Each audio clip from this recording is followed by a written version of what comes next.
اچھا بطور لبرل اگر ایک افغانستان پہ 9/11 کے بعد ملا عمر رجیم کو ختم کیا امریکہ نے حملہ کر کے، آپ اس کو لبرل اقدار گرو سے غلط سمجھتے ہیں؟ میں جارحیت کو غلط سمجھتا ہوں، تب بھی غلط سمجھتا تھا، حالانکہ میرا ان سے بڑا شدید اختلاف تھا. تو اس وقت بھی آپ اپنے خیالات کا اظہار کرتے تھے؟ کرتا تھا، بلکہ وہ چومسکی کی کتاب میں نے تب ترجمہ کی تھی. اچھا. 9/11 کے بعد، جو کہ اس حملے کے بھی خلاف تھی اور باقی بھی جو امریکہ کی اگریشن تھی. تو یہ ہو گیا، یعنی افغانستان میں ملا عمر طالبان کی حکومت ٹھیک وہاں پر نافذ تھی، خانہ جنگی منگی، اس کو بھی میں درست نہیں سمجھتا، لیکن ادھر دو ہاں وہ میں آپ سے یہ کہ چونکہ وہ خانہ جنگی وغیرہ ہونے کے بعد کم سے کم چلو جس طرح بھی ایک حکومت قائم ہوئی تھی اور بقول ان کی بہت امن، جو بھی چلو امن نہ بھی ہوا، ایک قائم ہوئی، اور جو خانہ جنگی کے جو عناصر تھے انہوں نے کافی حد تک اس کو صاف کر دیا. اور اس حکومت کو آپ غلط سمجھتے چونکہ آپ لبرل انسان ہیں تو آپ مذہبی حکومت کیسے حمایت کر سکتے؟ تو اس مذہبی حکومت کے اوپر کسی بھی قوم نے جارحیت کی تو آپ نے فرمایا کہ ہم اس کی حمایت نہیں کریں. ٹھیک. دوسری مثال ہمارے پاس صدام حسین صاحب کی ہے، اس کے اوپر بھی جارحیت ہوئی میرے خیال سے، یہ پتہ نہیں مجھے. تو لبرل نقطۂ نظر سے وہ بھی آپ کے نزدیک نہیں ہونے چاہیے. ٹھیک. اب میرے پاس ایک افغانستان کی مثال ہے، ایک عراق کی مثال ہے. تیسری مثال ہم لیتے ہیں کسی سعودی بادشاہت کی مثال. ٹھیک ہے.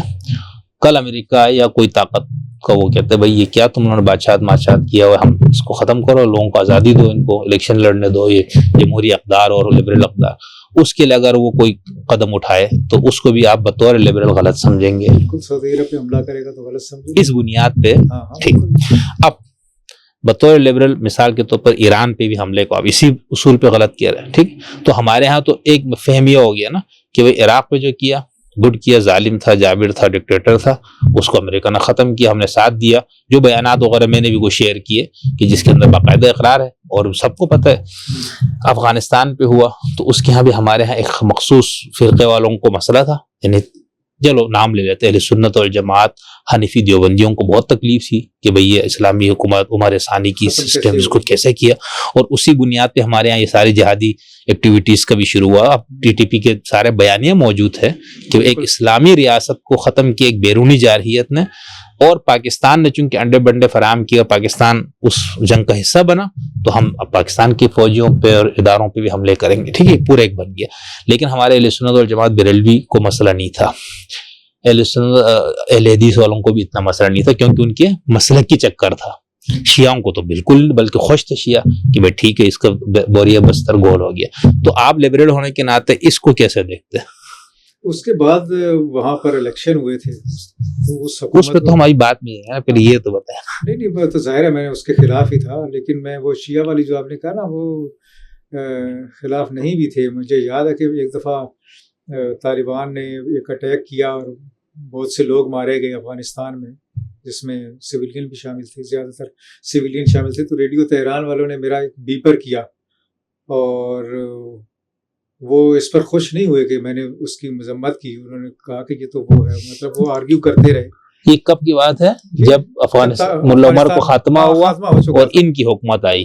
ہاں. اور طالبان جو دوبارہ طالبان آئے. ہاں وہ نہیں درمیان طالبان جو ایکٹیویٹیز کر رہے تھے نا، ہاں آزادی کے لیے، امریکہ کو بھگانے کے لیے. ہاں. اور ان کا ریڈیو تہران والے صاحب جو تھے ان کا موقف یہ تھا جو آرگیومنٹ سے، اور وہ انہوں نے میرا بیپر چلایا بھی نہیں، کیونکہ میں نے کہا کہ نہیں اس میں سویلین مرے ہیں، یہ بالکل غلط ہے. نہیں وہ تو دیکھو ایران بھی، تو میں اس لیے ایران کی بات نہیں، میں تو شیعہ یہاں کی بات، پاکستان کی شیعوں، پاکستانی شیعوں کی ابھی ہم بات کریں گے. کچھ فرقہ وارانہ بھی مسائل تھے. طالبان نے وہ جو حزب وحدت ہے اس کے سربراہ کو ہیلی کاپٹر سے پھینک دیا تھا، مزار شریف میں قتل عام کیا تھا. صحیح. تو وہ وجوہات بھی. ٹھیک. اب یہ ہو گیا مثال. اب تو پتہ نہیں ہے انہوں نے شاید کیا کی ہے. افغانستان نے مثال کے طور پر اب جو ہماری ادھر کیا نام ہے ملا ہبت اللہ صاحب کی حکومت ہے، کل یہ وہاں پر کا مکمل فقہ حنفی کا نفاذ کرتا ہے. ٹھیک ہے. اور اس کے حساب سے لبرل آدمی کے لیے انسانی حقوق پامال ہوتے، ظاہر سی باتیں ہوں گے. ٹھیک. آزادی، فرد کی آزادی، ظاہر رائے کی آزادی، مسالک اور مذاہب کی، اور ادھر کے عوام کے اندر کسی طرح سے سکت نہیں ہے کہ اس کو تبدیل کیا جائے، ختم کیا. اس صورت میں بھی آپ یہ فرما رہے کہ کوئی بھی ریاست، کوئی بھی اور ملک کو یہ حق نہیں ہے کہ وہ اس بنیاد پہ کہ ہم ان کو آزاد کرنے آ رہے، اس کو بھی حق نہیں ہوگا لبرل اقدار کی بنیاد پہ. لبرل اقدار کے مطابق یہ ہے کہ جو ایسا کرنے والا ہے بندہ یا ریاست، اس کی اخلاقی ساکھ بھی تو دیکھی جائے. اچھا اگر اس کی اخلاقی ساکھ ہو تو ٹھیک ایک ہے. سیکنڈ, اخلاقی ساکھ یہ ہے کہ اگر وہ اس کا ریکارڈ یہ ہے کہ وہ واقعی جمہوریت کے لیے کام کرتا چلا آ رہا ہے, پھر تو وہ یہ بات کر سکتا ہے. وہ حملہ تو بہت دور کی بات ہے, پہلے بات کرنا کہ اس ملک میں جمہوریت ہونی چاہیے, یہ بھی اس کے لیے بھی ایک اخلاقی ساکھ کی ضرورت ہے. اگر آپ کی اخلاقی ساکھ سلیکٹیو ہے کہ کوئی حکومت آپ کے خلاف بات کرتی ہے تو آپ اس کو چینج کرنے کی کوشش کرتے ہیں. ابھی طالبان کی حکومت ان کے خلاف بات نہیں کرتی, امریکہ کے خلاف, تو ان کی اخلاقی ساکھ اتنی مردہ ہے کہ وہ بات بھی نہیں کرتے اس کو. لیکن بنیادی حق کسی حکومت کو چینج کرنے کا وہاں کے ریاست کی عوام کے پاس ہی ہے. ٹھیک ہے, لیکن آپ یہ کہہ رہے ہیں اگر اخلاقی ساکھ ہو کسی کی تو پھر تو ٹھیک ہے, پھر وہ بات کر سکتا ہے. حملہ جو ہے وہ بہت دور کی بات ہے. تو پھر ہم انسانی تاریخ میں بہت اس کو بڑے فخر سے ہم چیزیں پڑھتے ہیں نا کہ بھئی فلانی قوم اس طرح سے پھنسی ہوئی تھی اور اس بادشاہ نے آ کے ان کو ایسا آزاد کیا. یا ہم خلافت راشدہ والوں کی مثال لے لیتے کہ بھئی یہ ساری دنیا میں یہ ظلم جبر اور یہ سب کچھ تھا, تو دیکھو وہ تو کلونیل پاورز تھی, وہ کلونیل تو غلط تھا. مذہبی لبرل اقدار کی بنیاد پہ اس کی جسٹیفیکیشن نہیں ہو سکتی. ٹھیک ہے نا, بلکہ ہمارے جو لبرل ہیں, یہ لنڈے کے لبرل, یہ مسلمان خلافتوں کے بھی ساتھ ہیں.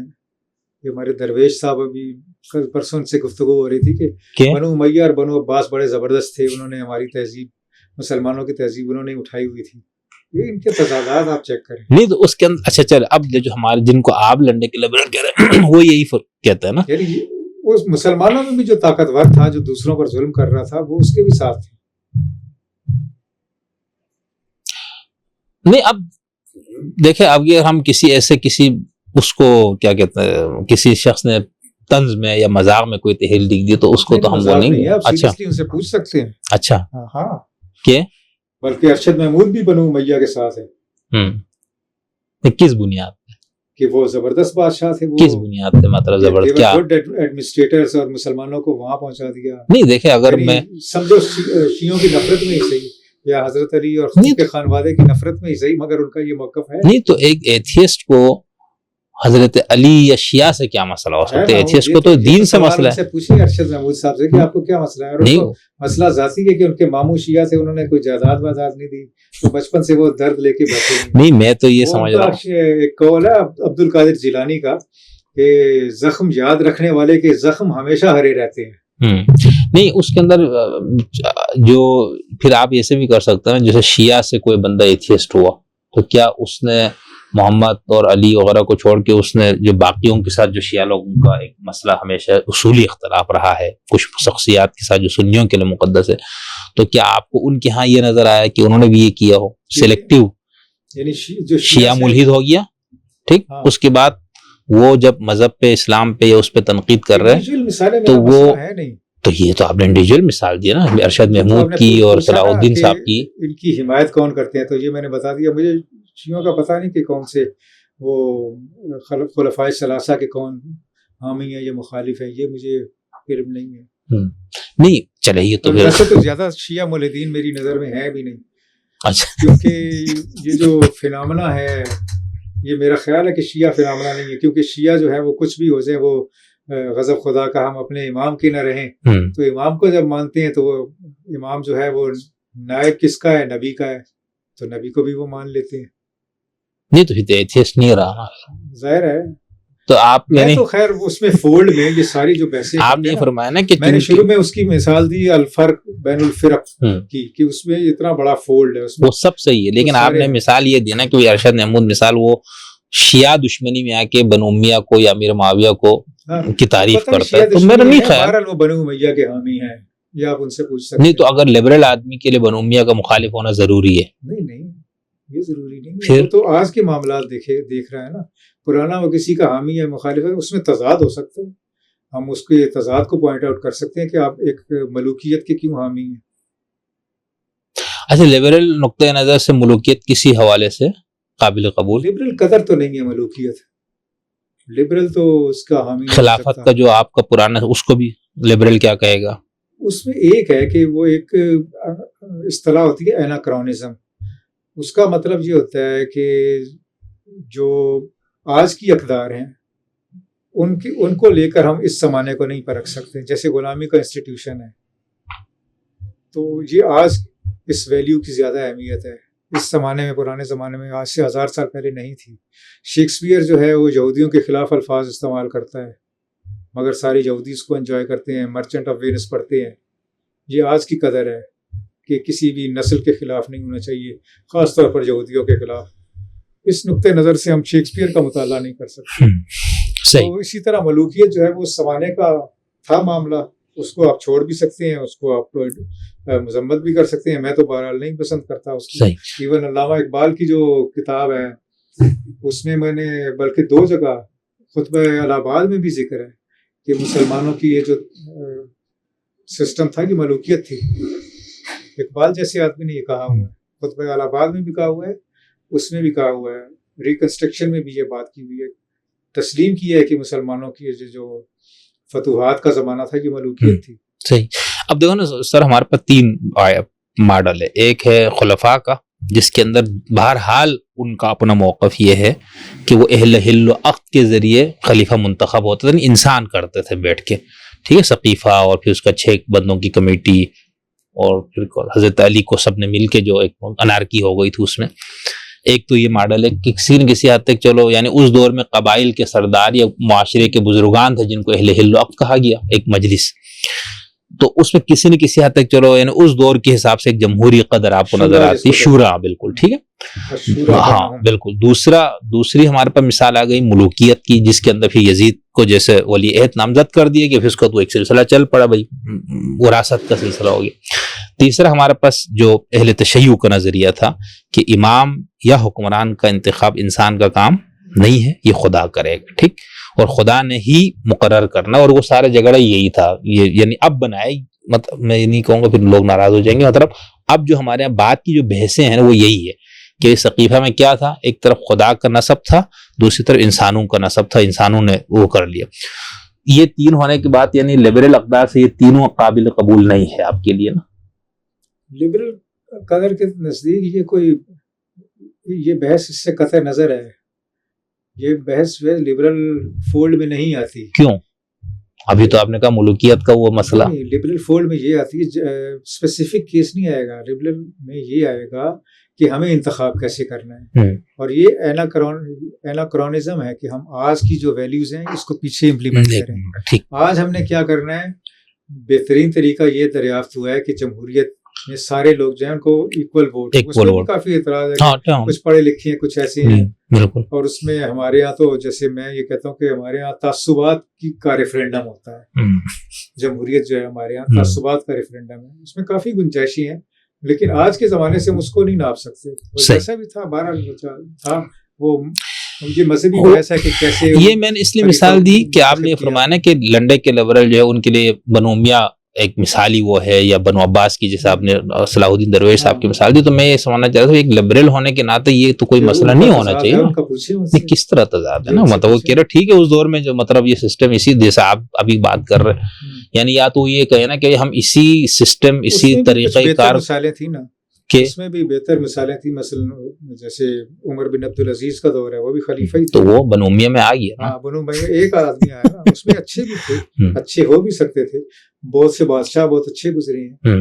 تو ملوکیت میں انڈیویجول بادشاہوں کی ہمیں ان کو پسند بھی کر سکتے ہیں، مگر ایز اے سسٹم ایک کے بعد دوسرا بادشاہ آنا، دوسروں کے علاقے فتح کرنا، یہ تو لبرل ویلیو نہیں ہے. صحیح. تو ابھی جیسے میں نے آپ کو 3 مثالیں دی، عراق کی، افغانستان کی، پھر سعودی عرب کی، کہ وہ یہاں پر لوگوں پہ جبر ہو رہے چونکہ ان کو آزادی یہ خود نہیں لے سکتے. ریاست اس قدر مستحکم مضبوط اور اتنی آج کل کی تو تمام ریاستیں اتنی طاقتور ہوتی ہیں عام طور پر، لیکن کہیں نہ کہیں کچھ نہ کچھ ہو بھی جاتا ہے. تو اس میں پھر کسی بھی اور ریاست ملک کو آپ نے کہا اس کی اخلاقی ساکھ اگر اس طرح نہ ہو تو اس کو تو بالکل بھی یہ حق حاصل کرنے کی ٹھیک، اور جس کی اخلاقی ساکھ ہو تو اس کو بھی آپ نے کہا کہ جاری حملہ کر سکتی ہے، جیسے اسپین ہے دوسروں ٹھیک ہے بات کرنے کے وہ آ کے ان کو آزادی یا اس جبر سے نکالنے کے نام پہ. جی جہاں کے عوام کے بارے میں کہا جاتا ہے نا، یہ جو جمشید اقبال بھی سوال کرتے ہیں کہ ایران کے حکمرانوں نے اپنے عوام کو ایسا رکھا ہوا ہے اور امریکہ والے تو عیاشی کرا رہے ہیں. بھائی ان کی ناکہ بندی کی ہوئی ہے آپ نے 47 سال سے، اس ناکہ بندی کا نقصان حکمرانوں کو تھوڑی ہو رہا ہے، عوام کو ہو رہا ہے. عراق کی ناکہ بندی کی ہوئی تھی 2003 کے بعد سے، جب تک 1992 کے بعد سے 2003 میں اس کو اتارا. اس سے پہلے وہاں خوراک نہیں جا رہی تھی، کتنے بچے لاکھوں مر گئے، چومسکی نے اس کے بارے میں لکھا تھا. تو بجائے آپ اس کے عوام کو فیسیلیٹیٹ کرنے کے، آپ تو ان کے مرنے کے ذمہ دار ہیں. آپ ہمدرد کہاں سے آ گئے ان کے؟ نہیں اس کے اندر سر یہی ہے نا، وہ کہہ رہے کہ بھائی فیسیلیٹیٹ کریں. نہیں فیسیلیٹیٹ آپ کس ایران طرح سے سے بات کریں؟ چیت کر رہے ہیں، ایران یعنی سے بات چیت میں نکات یہ کیوں نہیں لاتے کہ آپ یہ جو ہے عوام کو یہ دیں گے، اس کے بدلے میں ہم آپ کے ایسٹس ڈی فریز کر دیں گے. جیسے بھی وہ صحافیوں کو کچھ ادارے تنخواہ نہیں دے رہے، تو وزیر اطلاعات سے یہ بات تسلیم کرائیے کہ ہم اشتہار اس ادارے کو دیں گے جو اپنے صحافیوں کو آگے سیلری دے گا. تو یہ کیوں نہیں نکتا ایران کے ساتھ بات چیت؟